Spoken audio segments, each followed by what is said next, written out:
ভদ্র মহিলা মহোদয়গণ, সিঙ্গাপুর চাঙ্গি বিমানবন্দর সিঙ্গাপুরে আপনাদের সকলকে স্বাগত জানাচ্ছি।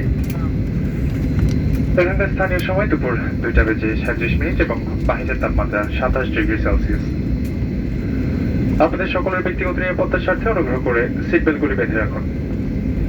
সিট বেল্ট বাঁধা আলোক সংকেতটি নিভে না যাওয়া পর্যন্ত এবং উড়োজাহাজটি সম্পূর্ণরূপে না থেমে যাওয়া পর্যন্ত অনুগ্রহ করে সকলে নিজের আসনে বসে থাকুন। উড়োজাহাজ থেকে অবতরণের পূর্বে আপনাদের ব্যক্তিগত জিনিসপত্রগুলি সাথে নিয়েছেন কিনা সেটি ভালো করে দেখে নেবেন। মাথার উপর লকারটি খোলার সময় সাবধানে খুলবেন যাতে ভারী কিছু পড়ে গিয়ে অন্য কাউকে আঘাত না করে। টার্মিনাল বিল্ডিং এর ভিতরে প্রবেশ না করা পর্যন্ত এবং ধূমপানের জন্য নির্দিষ্ট এলাকা ব্যতীত ধূমপান সম্পূর্ণরূপে নিষেধ। ক্যাপ্টেন জিমিম এবং তার অন্যান্য ক্রুদের পক্ষ হতে ইউএস বাংলা এয়ারলাইন্সে ভ্রমণ করার জন্য আপনাদের সকলকে আরো একবার আন্তরিকভাবে ধন্যবাদ জানাচ্ছি এবং আশা করছি ভবিষ্যতে আবার দেখা হবে। সিঙ্গাপুরের আপনাদের সকলের অবস্থান নিরাপদ মানবময় হোক। আল্লাহ হাফেজ।